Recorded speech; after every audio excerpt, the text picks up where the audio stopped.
This is Sandeep this side. Thank you for joining us today. Great to have you today with us, and look forward to having a great conversation with all of you.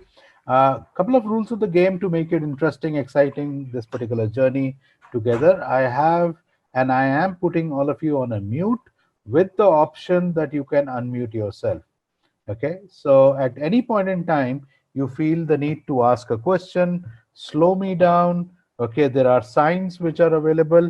You can use non-verbals which are available, or you can basically just simply unmute and say, Sandeep, this is my question. How would you want me to, what's your recommendation? And so on and so forth. So that's how we will do it. We'll keep it simple. I'll be doing some polling to keep it interesting, and also I'll try to personalize this session. So one of our promises of this session is to leave you with one skill, okay, which you can use immediately at the end of the session. So let's get started. Okay, so we'll start with a quick poll, which all of you will see on your screen. This poll one has three questions. The first question is, have you dealt with someone recently who you think is nuts? Okay, so pardon my language there. Okay, I'll repeat that. Have you dealt with somebody recently who you think is nuts? Okay, I don't have to explain that, but I'm sure you can figure that one out. Okay, the second question I'm going to ask you is, have you wondered why we trust some type of people more than others? Okay, and especially more recently, since most of you are working from home. Okay, that may be a very pertinent question. And the third question is, if you think of a person X, your nightmare to deal with. X denotes nightmare, nightmarish person. Okay, the issue that bugs you the most with that person is, what does he or she says or does, thinking that person displays, attitude that person displays, or something else, but I can't put my finger on it.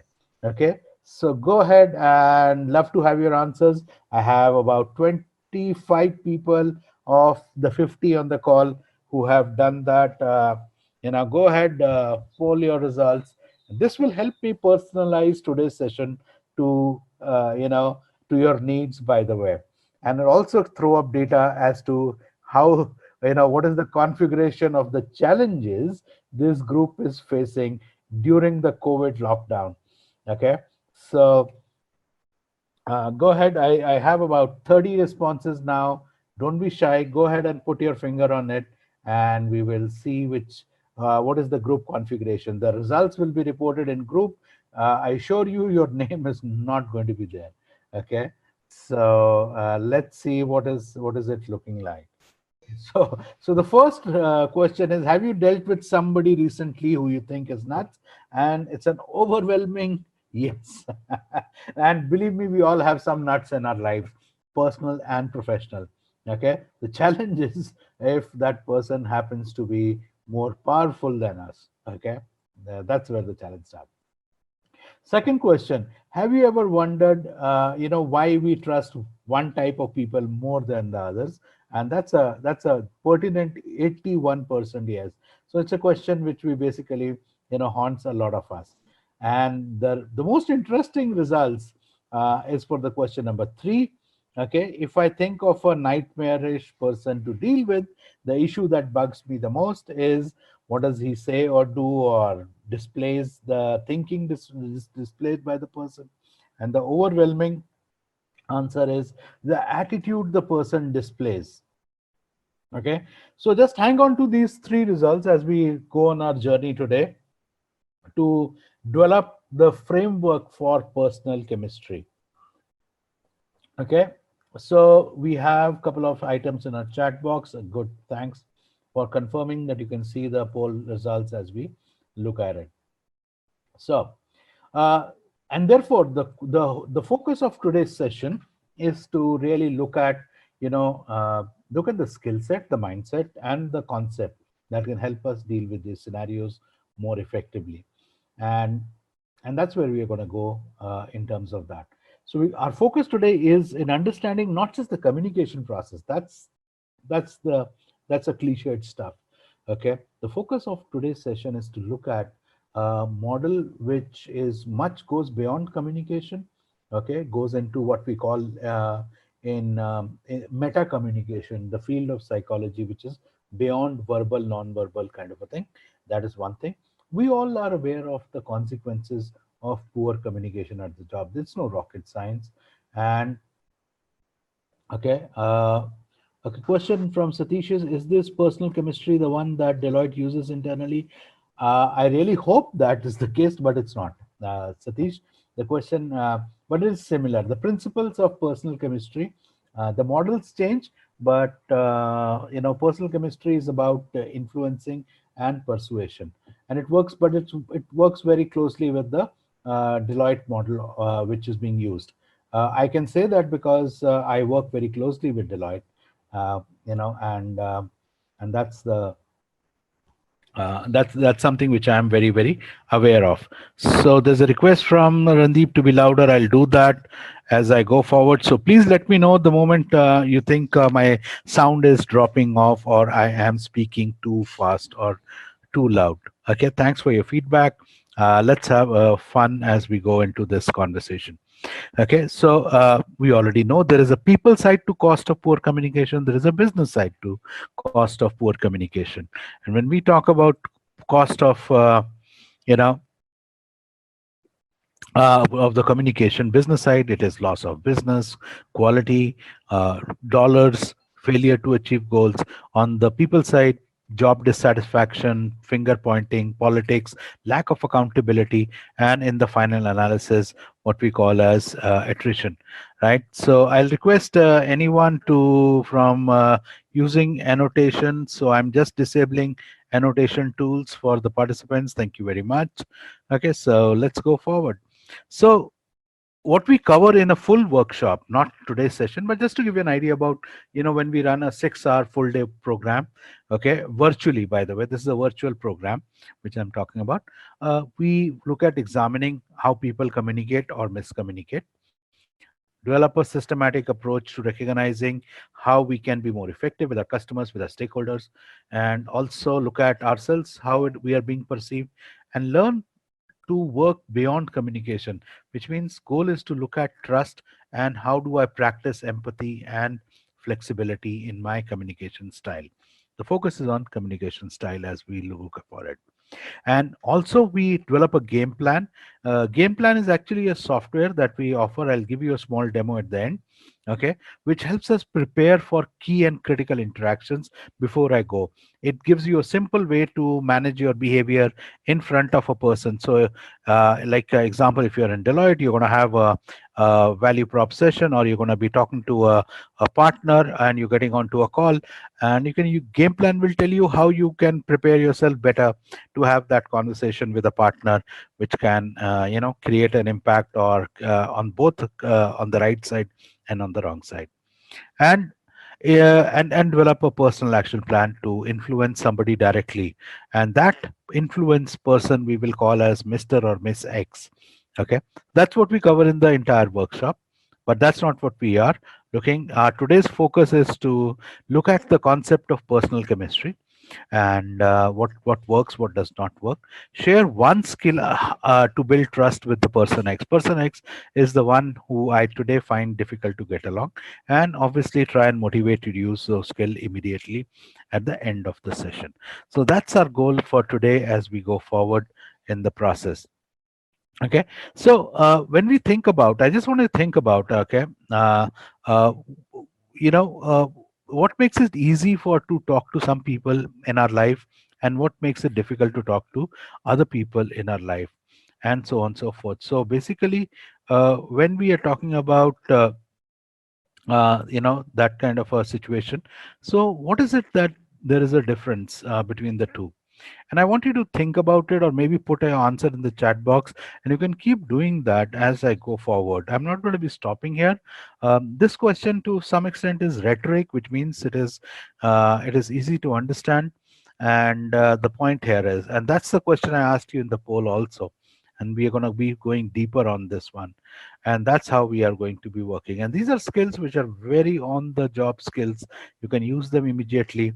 Our focus is to basically look at practicality and usage as compared to accuracy and design. So that's what it is all about. This is about our capacity to deal with that. Okay, so we have an answer from Cheryl. Cheryl thinks it is because we have a different point of view, and answer is right. And also Ranadeep says poor listening, monologue, easiest person.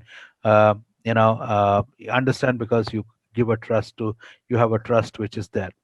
Okay, and those are absolutely on the dot kind of a thing. So the question I'm going to ask you, and I want you to do this little experiment with me, and visualize this. Here is what I want you to do. Okay, and there might be a aha moment at the end of this exercise. I want you to imagine a person standing on your left hand side. Okay, about 5 feet 5, and this person implicitly trusts you. This person implicitly wants to see you successful in life, cares for you, and unconditionally wants to see you grow in your career or the chosen path which you have taken. Now, this person is aware of a career limiting habit that you have, and and is willing to give you the feedback on that career limiting habit. Okay, now, on a scale of 1 to 10, if you have a pen on paper, okay, just take it out, or you can do this mentally also. On a scale of 10, okay, 1 being, uh, how easy or how difficult it is for you to listen to the feedback from this person about your career limiting habit. And keep in mind, this person cares for you, and implicitly you trust him, he trusts you, or she trusts you, and vice versa. Okay, listen to that feedback on a scale of 1 to 10, 10 being uh, easy and 1 being very difficult. Give a number. You don't even have to put a number right now, just give a number. Okay, so this person standing on your left hand side, 5 feet 5, implicitly trust, 10 easy, 1 difficult. I hope you have given a number mentally, or on put it on a piece of paper. Okay, scenario change, scene cut to scene 2. Okay, I want you to imagine a different person standing on your right hand side. Okay, 5 feet 9, and this person is political. This person is known to use information to his or her advantage. This person is also basically, has been backstabbing people and misusing the privy information he has about other people. And this person is also privy to the same career limiting habit that you have, which can prevent you from growing in your chosen field or career. On the same scale, 1 to 10, 10 being easy, 1 being difficult, how easy or difficult is for you to sit down and listen to this career limiting habit from this person? Put a number. Okay, so I hope you have done that. Now, in your chat boxes, what I need you to do, each one, okay, as you're doing, just give us the numerical value for the first person and the second person. So you don't have to type it out. So you just have to say, okay, 7 3, that's all. Okay, 7 comma 3, or 10 comma 1, that's all you have to put in the chat box. Okay, so we'll be able to get the trend here. So all of you should be able to see the chat box, how it is trending.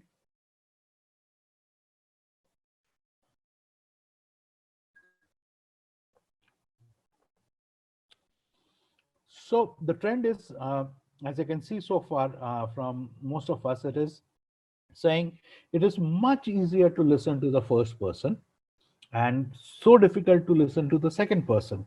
Now the $1,000,000 question is, the content is same. Content is about your career limiting habit.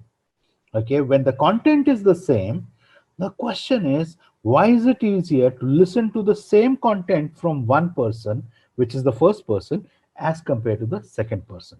That's the question which we need to ask. So George is answering due to trust. Okay, Sushil saying trust, intention. Okay, intentions, ethical aspects, intent. Okay, because the first person we have said. So I love these two words which are coming out in the chat box. It is belief, trust, transparency. Something which we are all talking about. Great. Now the question, and this is a aha question probably you want to think about: who decides that level of trust, or who decides that level of credibility? You or the other person? Hmm.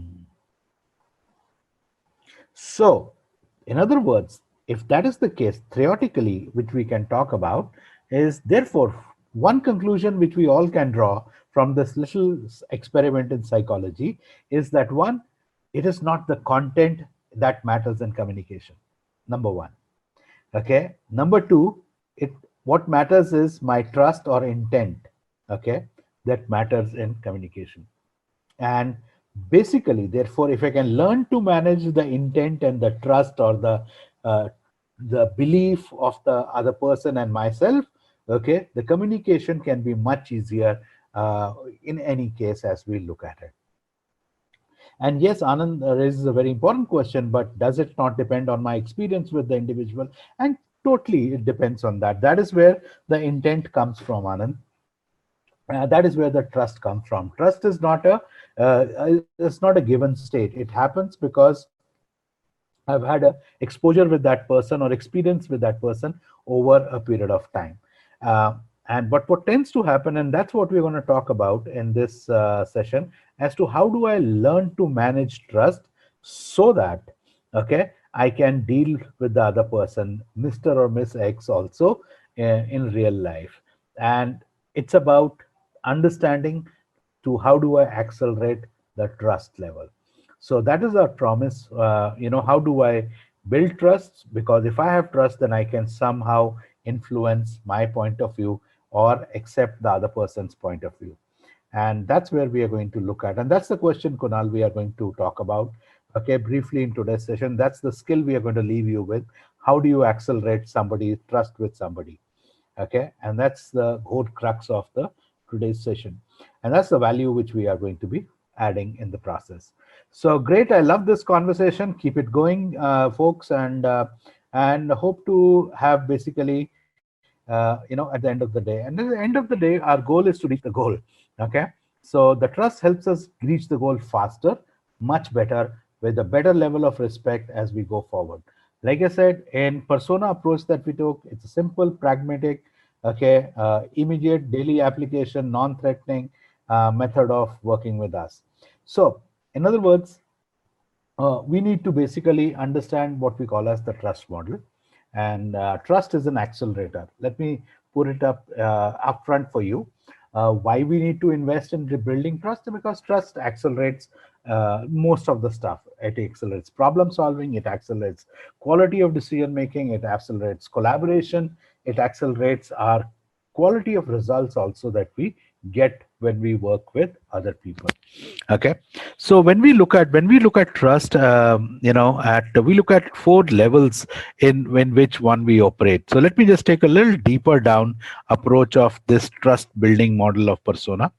Okay, what we are saying here is that first level or surface level of trust building is the consistency of our actions, how consistent with we are with our actions, and how consistently we are seen to say and do what we have to do, and how our listeners are observing and reacting to our behavior. That's one easy simple way of predicting how trustworthy a person can have be. Okay, and but this is the surface level. This is something which is visible. It is basically easy to understand, comprehend, evaluate, and that's what the question most of you asked: what about our experiences? If our experiences in the past are inconsistent, trust level will be low. If our experiences are good, then trust level will be high. But is there more to the depth we are talking about? Okay, so the second level, which is sometimes basically below the surface, is about managing expectations and fulfilling those expectations. Okay, so one of the interesting conversation I was having with my wife yesterday. So she said, I don't know what to do with these maids. Luckily, our maids are trapped with us in the house, so they can't go anywhere. So, and she's having this conversation, very frustrated, upset with the things of the way they are. And uh, and she said, I basically I'm getting fed up with having to deal with them. I said, okay, so what happened? She said, I have to tell them everything. I said, okay, why do you have to tell them everything? Because if I don't do it, they will just skip and they will not do the stuff. Okay.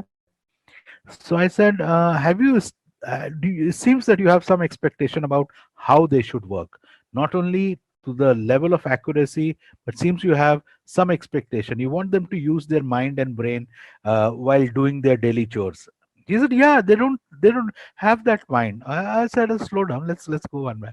Okay, I said, Sonia, Sonia, my is name of my wife. Okay, so if there is a Sonia in the session, it's not you I'm referring to. Okay, so so I basically I asked her a question. So Sonia, tell me, do you? It seems you have expectation. Tell me, have you established those expectation with her? I said, what do you mean by established? I said, have you verbalized? Have you told her, listen, when you do your chores, this is how I expect you to manage or handle things? She said, why should I have to tell her that? I said, well, you have them. So you have expectations, but you don't want to establish expectation. And then, a small light bulb, not a big one, but a small light bulb I could see on her face coming up. And she said, okay, what do you mean? And I said, are you willing to learn that? How do you basically establish expectation? She says, but don't try your, management stuff with me. So therefore it's not just about trust has not only to be managed. Okay, basically uh, also about having established expectation. And sometimes then the deeper level at which a trust works is the third level, as I call it, 3 levels down, is my capacity to be flexible to respond to other person's priorities. Things change in life. Like COVID, nobody was ready for it. Am I adaptable? Am I agile? Am I rising up to the occasion? That's a huge trust builder, by the way. Okay, and when I look at solutions, basically, am I looking at the deep interpersonal needs each person has when I'm doing my job? So people have deep interpersonal needs, and you will also get a chance to explore your needs and see, what works for you. In a moment I'll give you that choice as we go forward. So what we are talking about is persona trust model works at 4 levels. All four are important, and basically it's important that we learn how to work at each level in order to basically build a chemistry with our stakeholders, people who we work with, people who we manage, people who we get managed by, and people who we deliver results to could be stakeholders and our customers. Okay, and that's the heart of it, is the model which we are talking about. Okay, so we are trust builder at the surface level. We are a problem solver at the next level. We are a change agent at the next level, and we satisfy both needs. In fact, if you look at the direction of the arrows in the last one, I also need to win as a in the process. I just It's not about compromising. It's not about lowering the standards and expectation. It's about getting what I also want from the other person. Okay, so let's focus on deep interpersonal skills that we are going to talk about. Yeah, you're absolutely right, Rangaswamy, that's the win-win situation which we are looking at. So Anand has a comment here. I understand this model, and it's wonderful in the ideal world, and that's the great point that you bring in, Anand. And what if I can make it very easy for you to use this model on daily basis? Would that be of value to you? Okay, so think about that, and that's what the intent or the learning goal we have is, if we can basically make it less theoretical and more easy to use. So here goes. Okay, now we know from our research that these are the 4 deep interpersonal motivations that we all have. Okay, and personal recognition. People are more moved by the attention or the allocates we get, so as compared to the other three. Some people are more motivated by the validation, okay, which they get because I'm doing the right thing and I'm being accepted by others. The third category of people who, and this is more of, okay, we have all four, but we have a preference. Security of being right. Security of being right is about being more data reliable. Believing is seeing, or seeing is believing, kind of a thing. And it's important for me to do things in a systematic way, and that motivates me. And last is achievement orientation, or achievement is the most important thing. I want to see a result, I want to see movement, I want to see going forward as we go in the particular direction. So these are the four basic motivation. Okay, and I'm going to be launching this poll. And remember, you are answering this poll in the context of which is most important. We know all four are there. Okay, we are not discounting that. All we are asking you to choose the one which you think you would put your money for yourself. Okay, which one works for you? George, can you confirm whether you can see the poll? Sir, before we start the poll, one question. What could you kindly explain what do you mean by security of being right? Security of being right is means, have I taken all the things, or am I following the process, or is there data to believe in, and so on and so forth. And one more doubt. What's the difference between personal recognition and achievement? Personal recognition is about getting feeling of being feeling important, feeling of being valued. Okay, achievement is the output orientation, is the result orientation. I focus on what is the end result. Once again, just to rephrase, the security of being right means whatever the task is ethically right, and it's not something incorrect to do it. Is my interpretation right? More than ethical, it is systematic. I would replace the word ethical. Am I doing it in a manner which is structured, data driven, logical? Is there enough detail, and so on and so forth? I like it. I like to be right. So the core motivation there is, I like to be right. So sometimes the system would be right, but from an uh, fundamental point of view, it is not right. So So I'll would take that an still fit in example. security of being Yeah. right? Let me take an example to explain all four. So you are in a meeting. There are four people sitting in that. You are making a presentation, and you say the sales have been good this year. Okay. The person whose need is personal recognition will ask a question. So what is in it for you? So what has been your contribution? Person who is want looking for acceptance, okay, by others. So he's saying, would you like to acknowledge the help which you got from us? Person who has a security of being right, so we'll ask you by how much the good has been. Can you define good? Okay, person who is basically driven, whose core motivation is motivation, may ask you a question. So, okay, when are we having the celebration or party? Can you see that? So that's Yes. how the response Yes. will come. Go ahead.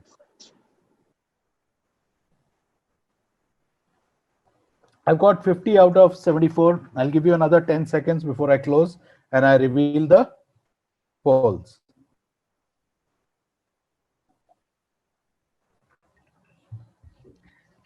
Can you please repeat the example which you just shared? Okay. So example is when different motivations will lead to different response to the same trigger. That's the crux of things. A person who's driven by personal recognition will focus on, so what was your role in that? Okay, or how did you contribute to it? Acceptance is about by others is, so what is in it for me? So what is the benefits we are getting? And so on and so forth. It'll become more clear as we go forward. Security of being right would be clarifying what is the data. Give me the data points behind it. Okay, numbers behind it. Achievement will be about celebration, acknowledgement, and so on and so forth. So different Thank you. people respond differently to same trigger or situation. So I'm ending the polling and I'm going to share the results, and let's see what is the big prime motivation in this group. Okay.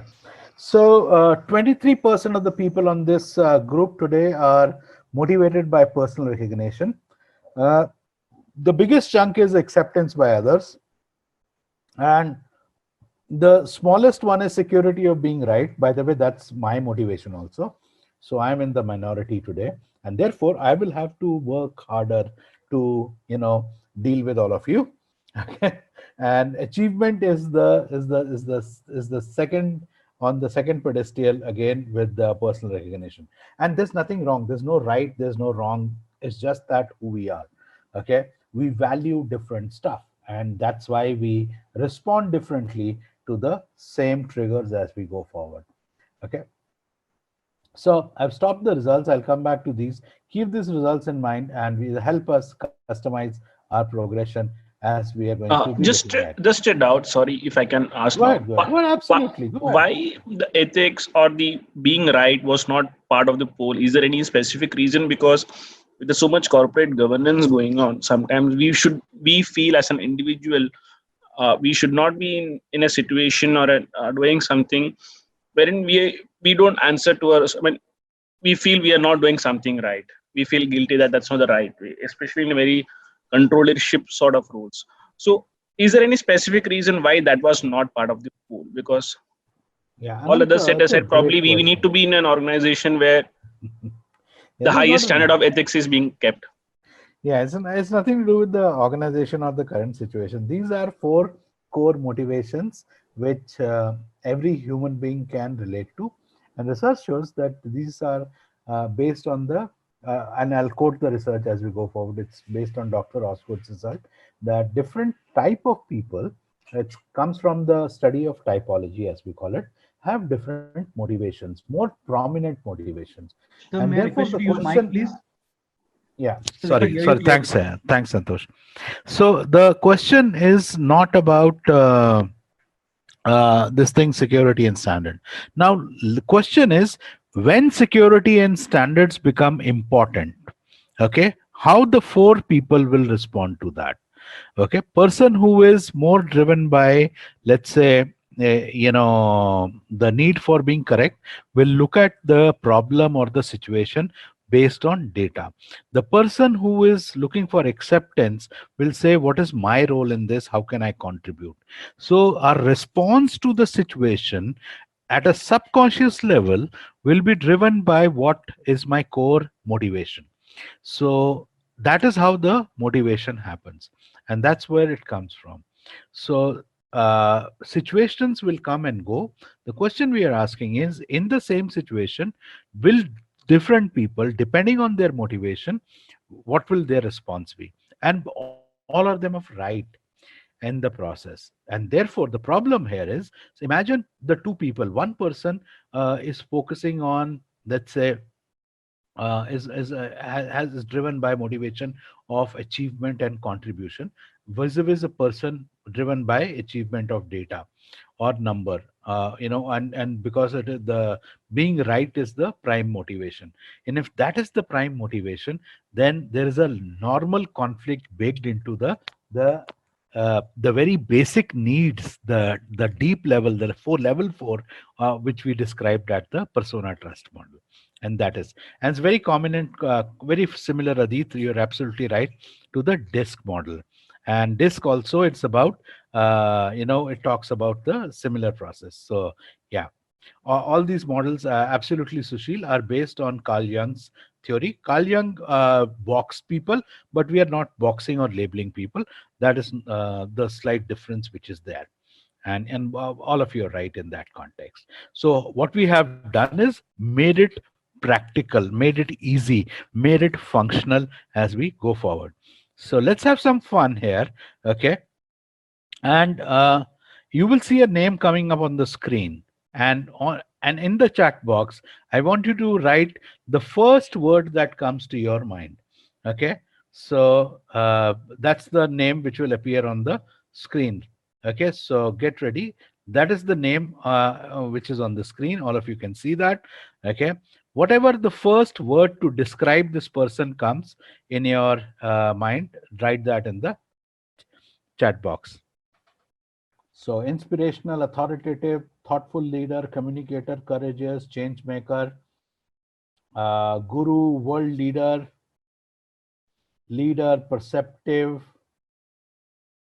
charismatic, believer, controversial, absolutely. Okay, achievement orientation, thoughtful, and visionary, great communicator, guide, okay, and so on and so forth. What we are saying is approximately we got about 50, 60 words here. Now, what we are getting into is understanding the meaning of the words as we are looking at good communicator. 13 IRTC. Okay, I didn't understand. So it is 12:54. I didn't know that. Okay, thanks, Pooja. Maybe you were typing on something else. Great leader, visionary, and so on and so forth. So no issues. Absolutely, you're welcome. We are all allowed leeway, Pooja. It's okay. Okay. So we're just having fun here. So now the point we are trying to make is when we start looking at these words which we have seen, you Dr. Osgood, who did a lot of research on meaning of the words, okay, people use two type of words to describe people at large. Okay, the words that if you notice, we can start classifying. There are some words which are more dominance in nature, and the other words are more emotional in nature. So the character of the words when we use to describe any person, like Narendra Modi is obviously a popular person. I can use this word in any context. And when I use these words, when I think about him as a person, these are the two type of words which I'm sure you can see now, that which were either demonstrating dominance or they were demonstrating an emotional expression. Either way, now that can be, you may not like him, and therefore emotional words can be, can be easy divisive, or you know and so on and so forth. And dominance word is courageous, leader, and so on and so forth. Those are dominance word, visionary, as we look at. And he found that these classical use of descriptive words has a deeper understanding and a meaning as we look at it. Okay, so he expanded and created x and y axis on dominance and emotion. Okay, let's take the first thing. So he said on the x axis, if I scale dominant behavior, on one extreme I will get dominant behavior, on other extreme I will get unassuming behavior. So I can stretch it both ways and I get dominant and unassuming behavior. And therefore, he says, depending on your motivation, your core need, you can exist anywhere on this continuum. Okay, he found that people exist in different levels in this continuum. You can be extremely dominant to low dominant, or low unassuming to high unassuming behavior in the process. So it's a continuum. Okay. So we're going to do a quick rapid fire questions, and I want you to, and it's not again there are no marks for being right. Okay, on the scale of dominance and unassuming, where would you put Amitabh Bachchan by your experience?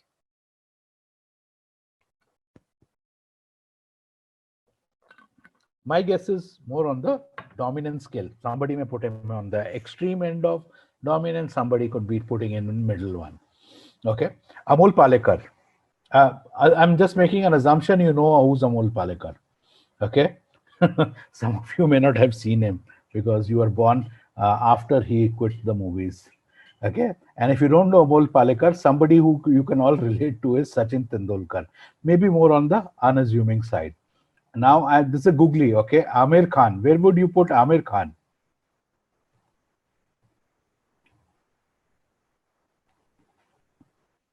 Okay, and difficult to put Amir on the extreme dominance. He can be dominant. Okay, so the whole idea is, as you can see, people exist on different levels of continuum. Okay, in the process as we go forward. So Salman Khan very clearly on the dominant side, even though he may be very polite, by the way, and we are not bringing in politeness. And you're right, can be extremely dominant. And if you go to Indira Gandhi, those who remember, okay, absolute D. Okay, again, very nice, very well educated person. And last but not the least, Manmohan Singh, my favorite. So it's no rocket science. So the whole idea is, I like Pooja's answer, none. Come on, Pooja. He exists on unassuming side. Okay, so yeah, so can we see that people are existing in all levels of the continuum as we look at it? Okay, and that's what we are talking about now. therefore I can put these people on anywhere on the continuum. Now, what is dominant and what is the difference between the dominant behavior and unassuming behavior? What was the reasons why we judge some people on the left hand side of the continuum as compared to some people on the right hand side of the continuum? Is because on the people on the left hand side or the dominant, as you look at your screens, okay, speak more often, appear more confident, make statements direct to the point, challenges point of view, assertive, verbally aggressive, make quick decisions, and interrupt others. Okay, people who are on the unassuming behavior side speak little, appear unsure, ask more question, avoid the point, accept other people's opinion, gentle, verbally defending themselves, low, slow in decision making, but and good listeners in the process. And therefore we are able to see this, and this is where I'm making the personal chemistry very, very practical, because we can then relate to these situations. Now coming to the second y-axis, okay, what is expansive behavior? People who display emotions are on the top end of the expansive behavior. Contained behavior is the one where people don't display emotions. Okay, so that is how expansive behavior is defined. So where would you put Amitabh Bachchan on expansive versus contained, E versus C? Okay, Amol Palekar.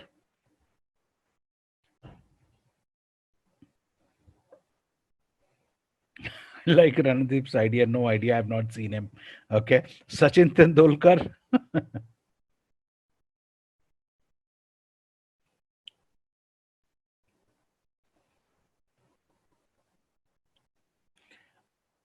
Amir Khan.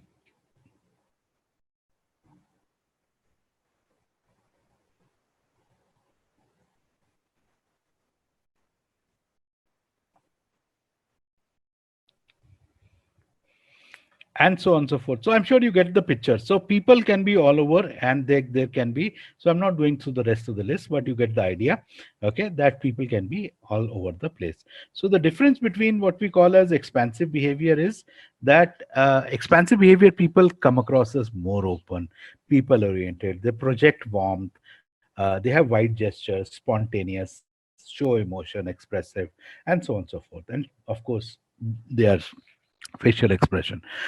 Contained behavior is more reserved, interested in tasks, may not be projecting warmth. In fact, they may come across as cold, very few gestures, formal, okay, more disciplined, organized, serious, and composed.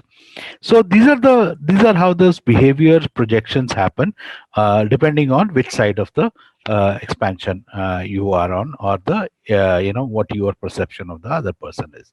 So in other words, when we put this on our x and y axis, what we get is communication styles matrix.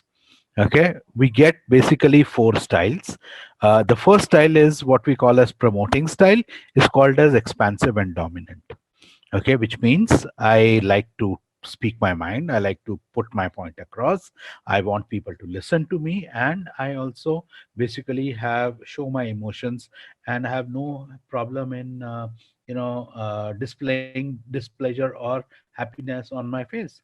Okay, then I have more facilitating style, which is okay, sorry, let me just cover the promoting style. So stimulating, verbal, enthusiastic, creative, energetic, socializing, assertive. These are the things which basically typically typify this particular style.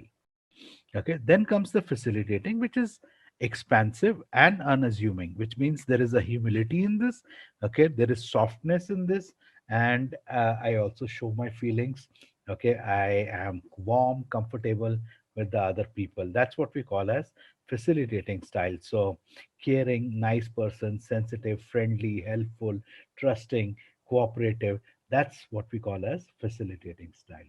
Okay, and you will notice that I will change my behavior, and I will try to walk the talk as I explain each style, by the way. Okay, and in the process, that's what we get. More analytical style is about structure, it is about unassuming and contained. I will be more poker faced, I'll be more focused, I'll be basically not displaying a lot of emotions. Okay, I'll use few words, selective words in talking about things very data driven in the process. Uh, Less verbal, specific, detailed, precise, patient, exacting, more internal, thinking, reflective.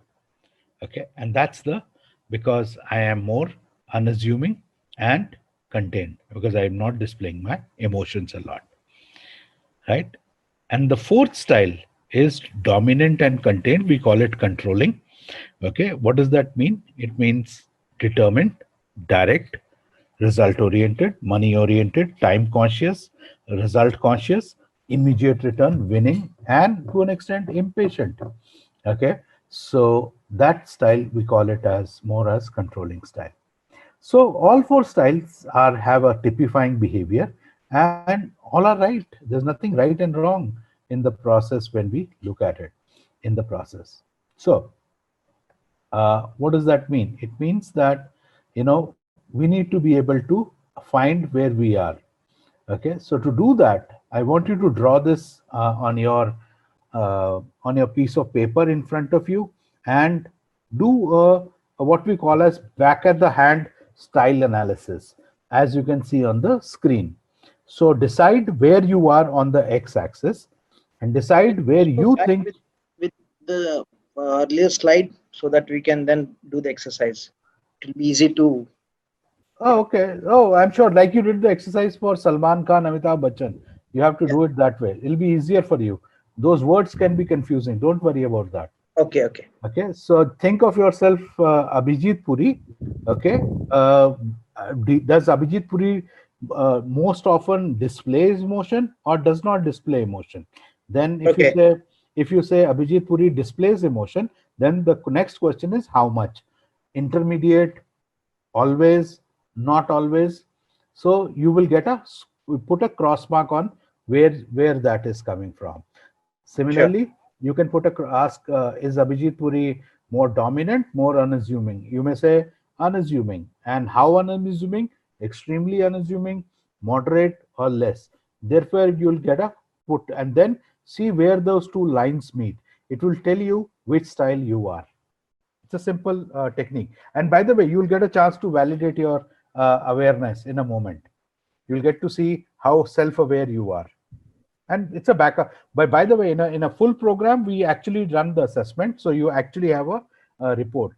We run a pre-assessment where we generate what your exact style is. But because we are doing this in kind of a 1 hour's format, we don't have that luxury of running that assessment. But still, you will get a good insight in terms of where you think. So all of you have found your style. Okay. Uh, Keep that style with you and we'll get a chance to validate. I'm not going to ask you what that style is, but we'll get a chance to validate uh, in a moment. Okay. So question I'm asking to the group is, okay, what do you think is the motivation of a promoting style? Remember the 4 motivations we did earlier?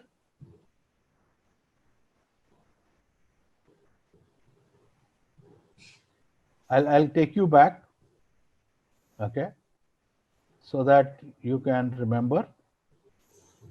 What do you think is the motivation of promoting style? Achievement is more of this thing. So motivation of promoting style is really about what we call as personal recognition. Okay, that's the primary driver of promoting. That's where the word promoting comes. Okay, the most important motivation for what we call as facilitating style is acceptance by others. Okay, security of being right is, as you can guess, is the most important motivation for the analytical style, and the most important motivation for the dominant one is achievement. Okay, I'll repeat that. The For the promoting style, the most important motivation is personal recognition. Facilitating style, the most important motivation is acceptance by others. uh, Analytical is security of being right, and fourth one is the dominant is the achievement, that uh, you know uh, being right or being looked at correctly. Okay. Now, if that is the motivation, and compare that motivation, because you know what your answer was in the poll that we did, compare that with what we call as, what you did your, back of the hand assessment just now. If the two match, which means you bring to the table very high level of self awareness, and self awareness is the first step towards improving the skills that are important to build trust. Okay, that's the first thing. If it does not, then please collect more feedback from the people you work with, because they will be able to give you some idea. Okay, and now let me answer the question which Pooja and Santosh had talked about, that is there, are we basically bound by a particular style only? So I want you to think of these styles as if you're playing darts, which means everyone has bit of every style. Okay, you are not an absolute promoting, you are never an absolute facilitating, you are never an absolute analytical and controlling. You are all of them. However, there is one which you are more of, because because of your past, because of your experiences, because just because who you are, as simple as that. Okay, and the experiences that you bring to the table. And in that sense, therefore, it's good to know, what my preferences are, who I am, and what makes me who I am. And that's what is helping. So there is nothing, and thereby it is important to understand that I can change my style. So the question which Pooja had raised, I have come across people who are dominant but also can listen. Yes, absolutely right, because they are flexible. People who are flexible, we can be promoting and be a good listener when they need to be. For example, I'll tell you, Pooja and Santosh, because you had raised this question and I said I'll do that, deal with that. You know what my style is? Can anyone in this webinar, except for George, try and guess what my communication style in a normal day in a normal world is? George, you can't answer that.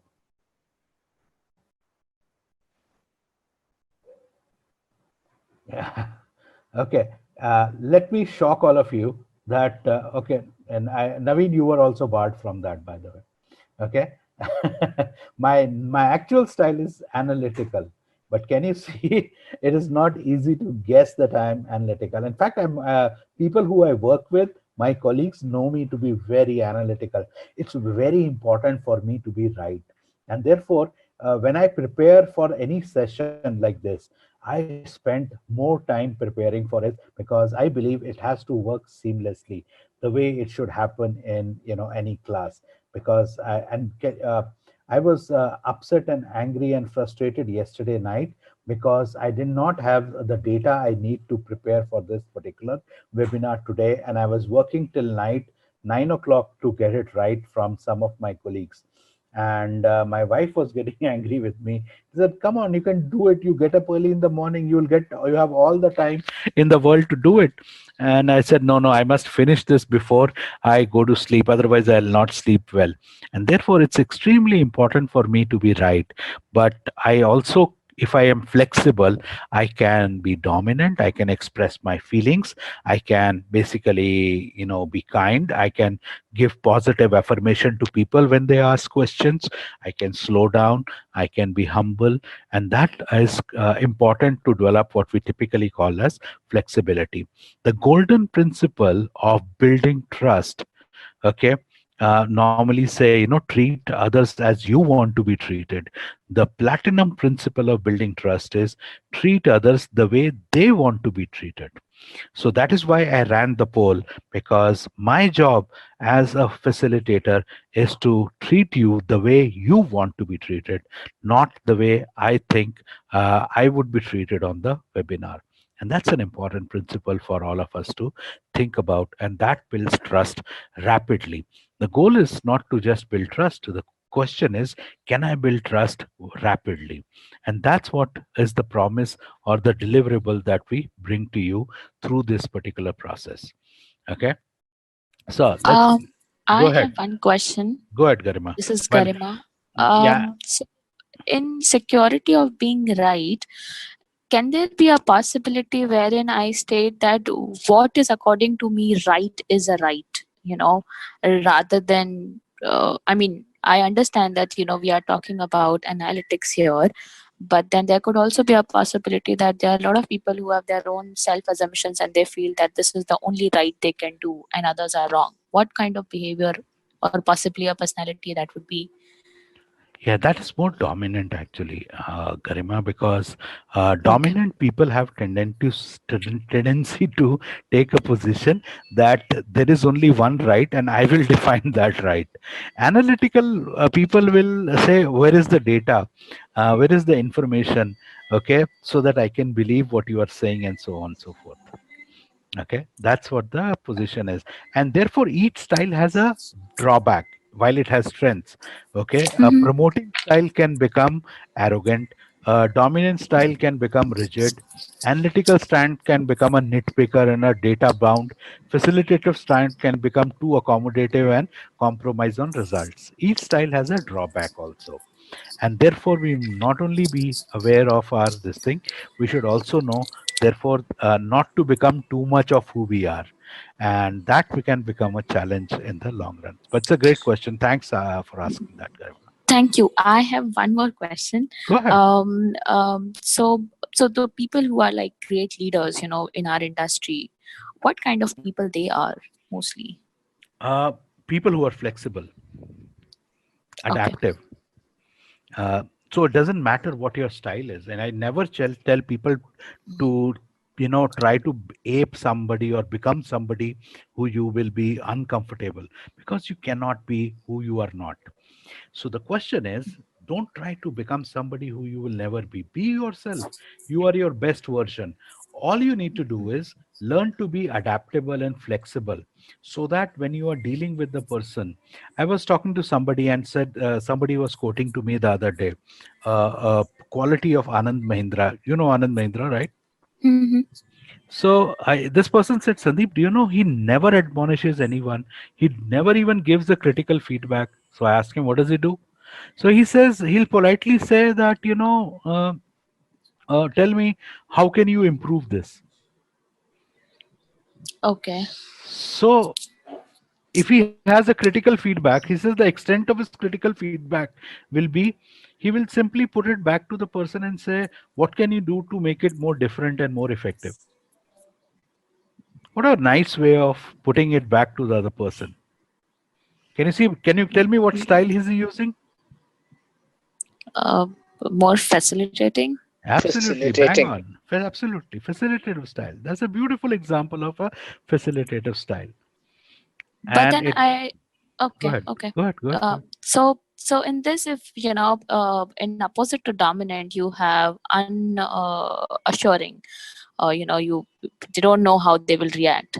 If someone is like that, I mean, is this good, bad? I mean, I don't know. No, I there is no I good I, I bad. have this feeling that maybe that's a difficult No. situation to be in. Yes, and you're right. I tell you what is good and bad, and I'll show you the. Let me show you the poll results, and then we'll talk about what is good and bad and why we find it hard to difficult. George, confirm if you can see the results on your screen. Not yet, Sandeep. Now yes. Now you can. Now to continue our conversation, Pooja, which you were talking about. Now, can you see we have almost 49% of the people who are claiming to be analytical.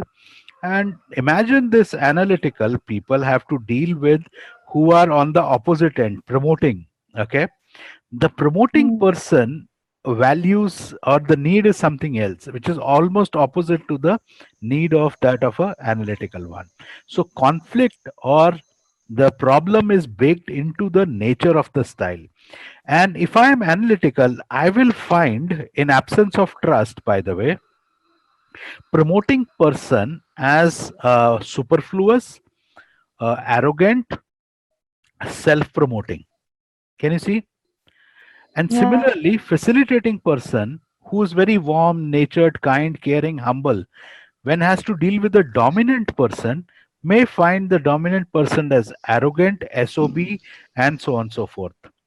Okay. uh, the point is, because the absence of trust changes my perception of the other person. So the issue with the Mr. or Miss X, then the first question I asked when we started this conversation, that have you dealt with somebody who drives you nuts, okay, is probably the person who is opposite to your style. Okay. And that's where it becomes the right and wrong, good, bad. So right and wrong, good, bad is where my style is vis-a-vis the other style. And normally there will be an absence of trust, which will make my perception of the other person that that person is nuts. I can get along with anyone, but not with this bugger, and so on and so forth. And that's where the challenge lies. So there is nothing right and wrong here. The key question is, person who is more influential and who's more persuasive will have a skill of flexibility to change his or her style, to move out of his or her comfort zone, to deal with the person the way other person wants to be dealt with. So an analytical person should be able to say to a promoting person, hey, listen, that's a great point, I love when you take that position, thank you for sharing that.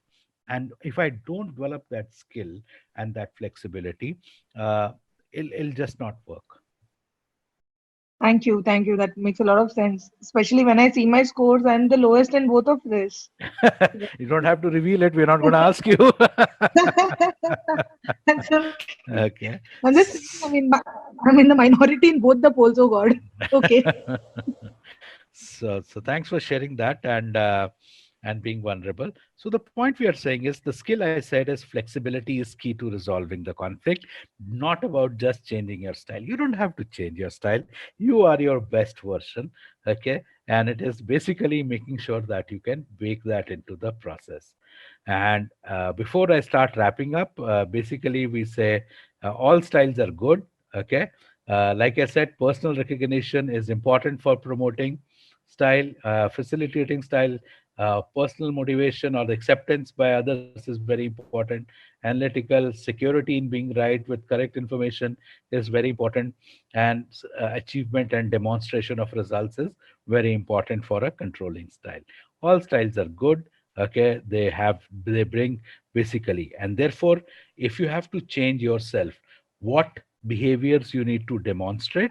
Okay, if you want, you can click the picture of this one, and keep this. This is the kunji, or the summary of what we have talked about. Somebody wanted me to show that this is what we are talking about. But this is more than just a concept. These are skills, and what we teach in the classroom are those skills. And again, coming back to Santosh and Pooja, this is what we mean by behavioral tendencies. We are all over, okay, but we have more gunshots in one area, and that becomes our preferred style more than as compared to others. And that is where we basically use. So there is no ideal style, okay. It is how I deal with people. It is not about labeling people. It is tool to understand and build trust in the process. And by the way, why we can't build trust is important, is to understand. And I'll just take 2 minutes to talk about in the process. The four things that matter in trust building are these four elements: reliability, openness, acceptance, and congruence. Reliability is, can I count on you to do what you are supposed to do? Are you open, okay, in terms of listening and accepting? Acceptance is acknowledging that there could be a different point of view. Congruence is alignment. Do you have common goals, and do you look at things same? Okay. Why it becomes the conflict gets baked into the different style, can because promoting style, okay, they value openness, they do not value reliability. Okay. And while uh, analytical style values reliability, do not value openness. And facilitating style values acceptance, does not value congruence. And controlling style values congruence and does not value acceptance. And therefore, it is baked into the nature of styles, and especially the ones which are cross which becomes difficult to build trust. And if you want to build trust, this is what we need to start doing. We teach this deeply, that we must treat people as they want to be treated, not as I want to be treated. That's the platinum Can building. you go back the previous slide, Umang here? Yeah, go ahead, Aman. Yeah, just explain this facilitating style values acceptance but does not value congruence. Can you explain that? Yeah, so facilitating style will be driven by, do you acknowledge my point of view? Do you see where I'm coming from? Okay, congruences, do you agree with the goal? Congruences, do we have mutual understanding of the same output, the direction in which we are going? So they worry about relationship and acceptance. They do not worry about output, which we are looking at. Okay. So what And builds if, style with what they value, and that if let's say someone is a promoting style who values openness, you are saying, but does not value reliability. Is that correct? yeah, that's right. Plus sign indicates what I value in promoting style. Minus sign indicates I don't care for it. And if you look at analytical puts most money on reliability as compared to openness, and that is why the conflict is baked into the nature of the styles which are there. Okay. And that's why it requires flexibility. So the platinum rule, like I said earlier, do unto others as they want to be done unto them, which means treat them the way they want to be treated, not how you want to be treated. In case of analytical, it's more reliability, more openness, and less. Sorry, can you just go back to the other two slides? Yeah. Yeah, it's more reliability and less openness. For analytical, yes, they value reliability than openness. So they actually don't value openness. But in case of an analytical person who does things in a much more organized, structured manner, he would prefer the numbers coming out, the data coming out, right? So he should be, he or she should ideally be open. Yeah, so you are describing somebody who is more closer to the center. So remember, let me just do a annotation here. No, purely from analytical, I mean, he's an analytical person, but he's not open. That's quite contradicting. I mean, he does the numbers, he sees or he does his, I mean, decision making is based on the facts or numbers or data, but the person is not open. That's a little contradicting of that person. Okay, so number one, that is not how we are describing it. Okay, we are not saying is not open. He just does not value openness. The difference between not being open and not valuing openness.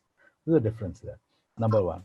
Sorry, it could also mean, I'm Cheryl here, it could also mean that he is not open to showing his feelings. That's interpreted rather than him not being, correct. Absolutely. Yeah. And that's the point. I think you completed it beautifully, Cheryl. Thanks for that. And so his decisions are most on the left side of the brain rather than on emotional quotient.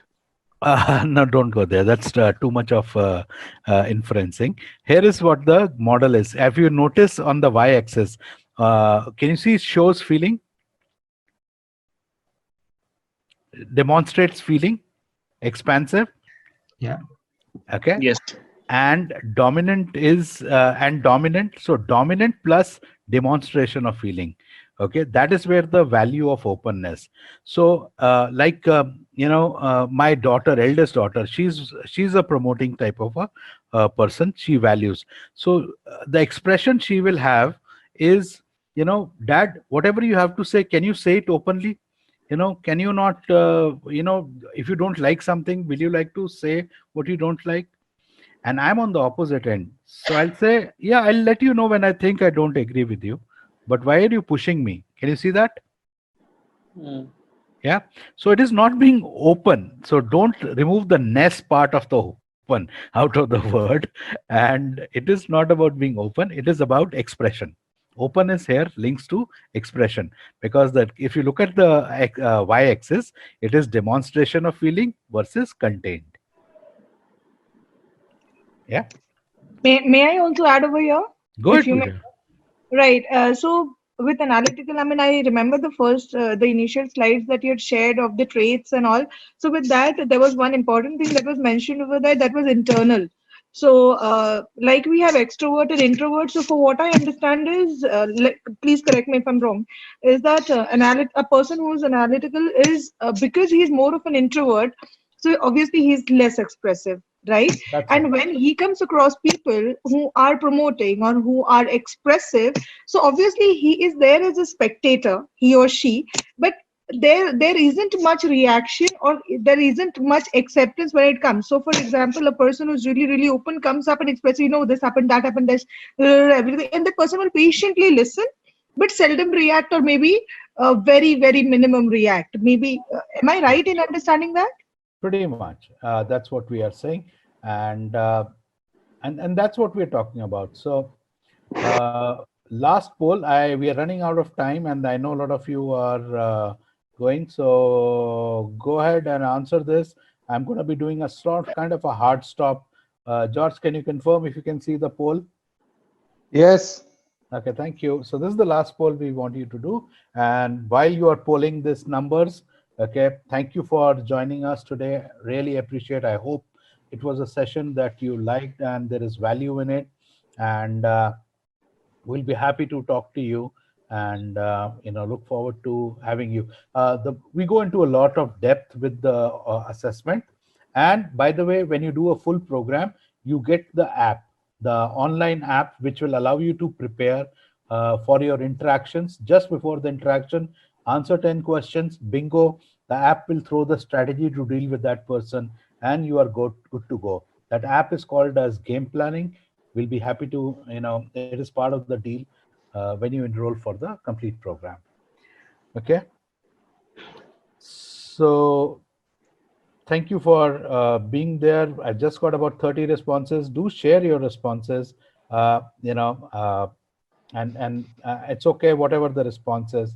And while I see that a lot of you are showing the interest, and a lot of you also are saying, I got the basics of chemistry, and you would like to have information on the later session also. And a lot of you are saying that you need information before you decide. That's perfectly fine. We still value you and we want you to be part of the BYLD community. And this has come to you from DTCI. DTCI is a BYLD organization. And thank you for being with us today and signing it off for you as we go forward. So really appreciate for your time and allowing us to be part of your lives during this tough time. Thank you very much. Have a great day.